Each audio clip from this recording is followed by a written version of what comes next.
नमस्कार दोस्तों, आपका स्वागत है कॉस्ट अकाउंटिंग की सीरीज़ में। चैप्टर चल रहा है रिकॉन्सिलिएशन स्टेटमेंट और इसके अंदर हमारा तीसरा क्वेश्चन आता है what are the methods of reconciliation in cost accounting.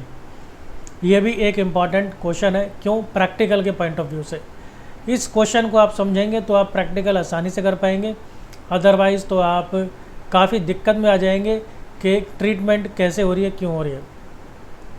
Basically इसके दो ही हमारे पास मेथड है, एक है रिकॉन्सिलिएशन स्टेटमेंट और दूसरा है मेमोरेंडम रिकॉन्सिलिएशन अकाउंट, यानी एक तो स्टेटमेंट की फॉर्म में और एक अकाउंट की फॉर्म में।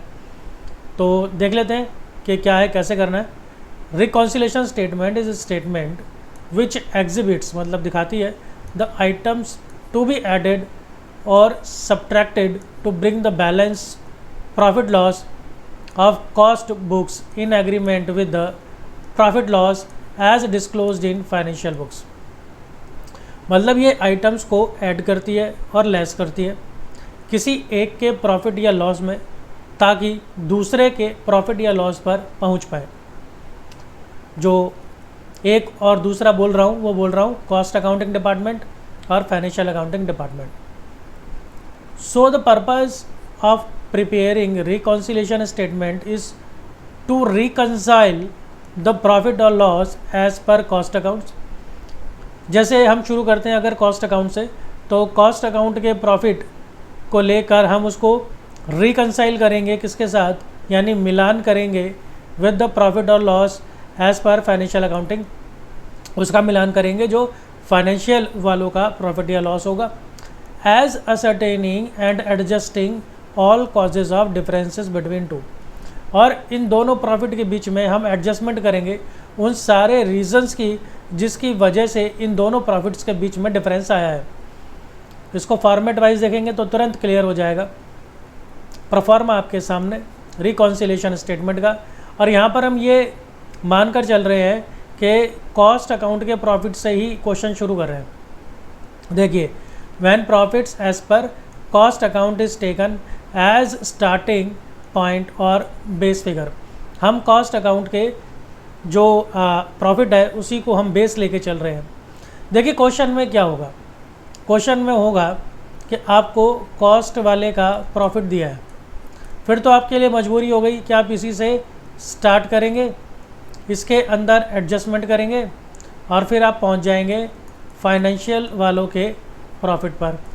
इसी तरह से उल्टा हो सकता है कि आपको फाइनेंशियल वालों यानी P&L का आपको प्रॉफिट दिया हुआ है, फिर आप इसके अंदर करेंगे एडजस्टमेंट और फिर आप पहुंच जाएंगे कॉस्ट वालों के प्रॉफिट पर। अब अगर आपको दोनों ही दिए, अगर आपको दोनों ही दे रखे हैं तो फिर क्या करेंगे, फिर आपकी चॉइस है, फिर आपकी चॉइस है, आप किसी से भी स्टार्ट कीजिए और किसी पर भी एंड कीजिए। चलिए, अब मैं फॉर्मेट समझाने के उद्देश्य से ये मान के चल रहा हूँ कि कॉस्ट वालों का प्रॉफिट दिया है, तो हम क्या करेंगे, स्टार्ट करेंगे इस तरह से, प्रॉफिट या लॉस जो भी दिया है एज पर कॉस्ट अकाउंटिंग। अगर प्रॉफिट दिया है तो उसको हम प्लस वाले कॉलम में लिख देंगे, और अगर लॉस दिया है तो इसे हम माइनस वाले कॉलम में लिख देंगे। इनमें से कोई एक ही आएगा, इनमें से कोई एक ही आएगा, दोनों नहीं आएंगे। अब आपने किस तरीके से कौन कौन सी आइटम्स ऐड करनी है और लेस करनी है। देखिए, ऐड करेंगे आप ये सारे के सारे आइटम्स, जैसे कि expenses charged only in cost accounting. कोई एक्सपेंस है जो सिर्फ कॉस्ट अकाउंटिंग वालों ने लिया है, फाइनेंशियल वालों ने नहीं लिया। एक्सपेंसेस ज़्यादा ले लिए हैं कॉस्ट अकाउंटिंग वालों ने। ओपनिंग स्टॉक ज़्यादा ले लिया है कॉस्ट अकाउंटिंग वालों ने। क्लोजिंग स्टॉक कम ले लिया है कॉस्ट अकाउंटिंग वालों ने। और कोई इनकम है जो कॉस्ट अकाउंटिंग वालों ने नहीं कंसीडर की है। इसको किस तरीके से देखते हैं मैं आपको एक समझाता हूँ, फिर जब हम प्रैक्टिकल करेंगे वहाँ पर भी हम बहुत सारे हर बार समझ कर करेंगे। जैसे मान लीजिए, जैसे कि पहला ही है ओनली वाला, कि कोई खर्चा है जो सिर्फ कॉस्ट वालों ने ही लिया है। अब मैंने आपको बताया था वो अपॉर्चुनिटी वाला, अपॉर्चुनिटी कॉस्ट वाला, वो वहाँ पर जो खर्चे होते हैं वो सिर्फ कॉस्ट वाले ही लेते हैं, फाइनेंशियल वाले उनको नहीं लेते। सपोज़ कोई रेंट है, उसका खुद का रेंट है, उस रेंट के खर्चे को ले लिया कॉस्ट अकाउंटिंग वालों ने। अब एक ये खर्चा है, भाई ये क्या है, ये एक एक्सपेंस है। अब ये देखो हर एक चीज़ का प्रॉफिट के ऊपर क्या इम्पैक्ट आ रहा है। ये देखो ये कॉस्ट वालों का प्रॉफिट है और ये फाइनेंशियल वालों का प्रॉफिट है। अब आप देखो रेंट खर्चा, ये जो खर्चा है कॉस्ट वालों ने लिया है, फाइनेंशियल वालों ने नहीं लिया है। अगर कॉस्ट वालों ने ये खर्चा लिया है तो प्रॉफिट पे क्या इम्पैक्ट आएगा, प्रॉफिट उनका कम हो गया माइनस, और इसके कंपैरिजन में फाइनेंस वालों का प्रॉफिट बढ़ गया। सिंपल है, कोई बहुत बड़ा रॉकेट साइंस नहीं है। अब हमने क्वेश्चन शुरू करा है देखो कॉस्ट अकाउंटिंग वालों के साथ, यानी हम काम कर रहे हैं कॉस्ट अकाउंटिंग के ऊपर। जब इस पर काम कर रहे हैं तो इसके नीचे जो भी साइन है इसको उल्टा कर दो, तो ये कर दिया प्लस, तो इसलिए ये प्लस वाली एंट्री आ गई। तो ये जो फार्मूला है ये सभी पर ही अप्लाई होता है। इसी तरीके से फिर हम देखो लेस वाली कौन कौन सी एंट्रीज हैं, अब सारी इसकी अपोजिट हो जाएगी। एक्सपेंसेस कम चार्ज किए हैं कॉस्ट वालों ने, ओपनिंग स्टॉक कम लिया है कॉस्ट अकाउंटिंग वालों ने, क्लोजिंग स्टॉक ओवर चार्ज यानी ज़्यादा लिया है कॉस्ट अकाउंटिंग वालों ने, और कोई खर्चा है जो सिर्फ फाइनेंशियल वालों ने ही लिया है। तो ये सारे के सारे जो है वो यहाँ पर लेस हो जाएंगे। और जो ऊपर अभी मैंने आपको टेक्निक सिखाई उससे आपके सारे के सारे क्वेश्चन होते हैं 100%, कोई इसका एक्सेप्शन नहीं है, कोई ऐसा नहीं है क्वेश्चन जो इससे नहीं होगा। फिर दोनों तरफ अमाउंट आने के बाद आप इनका टोटल कर लेंगे। अब आप ये देखो इन दोनों अमाउंट में से किसी एक जगह पे कम पड़ रहा होगा। मैं एग्जांपल लेके चलता हूँ, सपोज़ यहाँ पर आ गया 20 और सपोज़ यहाँ पर आ गया आपका 25।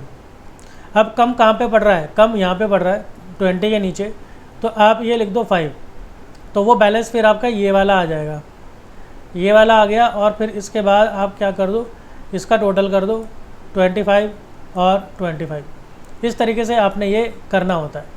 अब इसी तरह से अब या तो यहाँ पर आएगा बैलेंस, या फिर या तो ग्रीन वाला आएगा या फिर रेड वाला आएगा, तो इनमें से कोई एक ही आएगा और फिर आप टोटल कर दीजिए, है ना, सिंपल। अब देखते हैं मेमोरेंडम, ये भी वो कई बार पेपर में पूछ लेता है, प्रैक्टिकल में कह रहा हूँ। और फिर उसके बाद क्या होता है, बच्चे कहते हैं ये तो हमने पढ़ा ही नहीं, ये मेमोरेंडम क्या चीज़ है, और फिर बच्चे वही बना के आ जाते हैं, यानी कि स्टेटमेंट का फॉर्मेट अलग होता है, अकाउंट का फॉर्मेट अलग होता है। Memorandum reconciliation account performs the same function, काम बिल्कुल सेम है, कोई डिफरेंस नहीं है 1% भी काम के अंदर, of recording 2 figures of profits disclose by financial accounts and cost accounts as is accomplished by preparing reconciliation statement. इन दोनों के बीच में जो डिफरेंसेस हैं उनको रिकंसाइल करने के लिए हम बनाते हैं reconciliation statement. Memorandum reconciliation account basically is the presentation of reconciliation statement. यह रिकॉन्सिलेशन स्टेटमेंट का ही प्रेजेंटेशन है, बट टी फॉर्म की शेप में, बस टी फॉर्म में आएगा, ये टी शेप अकाउंट फॉर्म बस। तो everything is same, concept is same, logics fundas everything is same, just presentation is little bit different. It is called memorandum account because it does not form part of double entry। ये double entry पर काम नहीं करता है, इसलिए इसको हम account की फॉर्म में बोलते हैं। देखिए मेमोरेंडम रिकॉन्सिलेशन, यहाँ पर भी वही मानकर चला है कि भाई कॉस्ट से शुरुआत हो रही है। अब जो शुरुआत हो रही है कॉस्ट से, तो वो आप यहाँ लिख देंगे। अब मैं आपको समझाने के हिसाब से बोलूँ तो क्रेडिट साइड में, लेकिन डेबिट क्रेडिट लिखना नहीं है, तो क्रेडिट साइड में आप यहाँ लिख देंगे। और अगर लॉस आया है तो लॉस आप डेबिट साइड में लिख देंगे। वैसे भी देखो P&L में तो यही होता है, प्रॉफिट क्रेडिट साइड में होता है, यहाँ पे हम से लिख देते हैं, क्रेडिट साइड से ये बढ़ता है ना, और डेबिट साइड से ये कम होता है, तो वही हिसाब है। अब इसमें जो जो भी आइटम ऐड होने वाली है वो सारी आप यहाँ लिखते जाओ, और जो जो भी लेस होने वाली है वो सारी आइटम आप यहाँ लिखते जाओ। इसमें ये करना है। और फिर जैसे आप बैलेंस शीट करते हैं उसी तरह से आपका ये बैलेंस शीट कर देंगे, या तो इधर और या फिर इधर, और टोटल कर दीजिए। अकाउंट बनाने में तो आप माहिर हैं। चलिए एक आखिरी चीज़ जो जिसके बगैर तो ये होगा ही नहीं, अब आपको ये भी तो पता होना चाहिए ना कि किस आइटम का प्रॉफिट के ऊपर क्या इम्पैक्ट आ रहा है, तो वो मैंने आपको यहाँ पर बताया। देखिए कोई भी खर्चा है, अगर आपने वो कम ले लिया तो प्रॉफिट आपका बढ़ जाएगा, है ना, लेकिन अगर उस खर्चे को आपने ओवर ज़्यादा ले लिया तो प्रॉफिट जो है वो आपका कम हो जाएगा। ठीक है जी, सिंपल है। इसी तरह से कोई इनकम है आपकी, अगर आपने किसी इनकम को कम ले लिया, इनकम कम लेंगे तो प्रॉफिट भी कम हो जाएगा, और इनकम अगर हम ज़्यादा लेंगे तो प्रॉफिट भी ज़्यादा हो जाएगा। इसी तरह से आपका है ओपनिंग स्टॉक। ओपनिंग स्टॉक को अगर हम कम लें तो जो हमारा प्रॉफिट होता है वो बढ़ जाता है, और अगर हम ओपनिंग स्टॉक को ज़्यादा ले लें तो जो प्रॉफिट है वो कम हो जाता है। लास्ट क्लोजिंग स्टॉक, अगर इसे हम कम लें तो प्रॉफिट भी कम हो जाता है, और अगर इसको हम ज़्यादा लें तो प्रॉफिट भी ज़्यादा हो जाता है।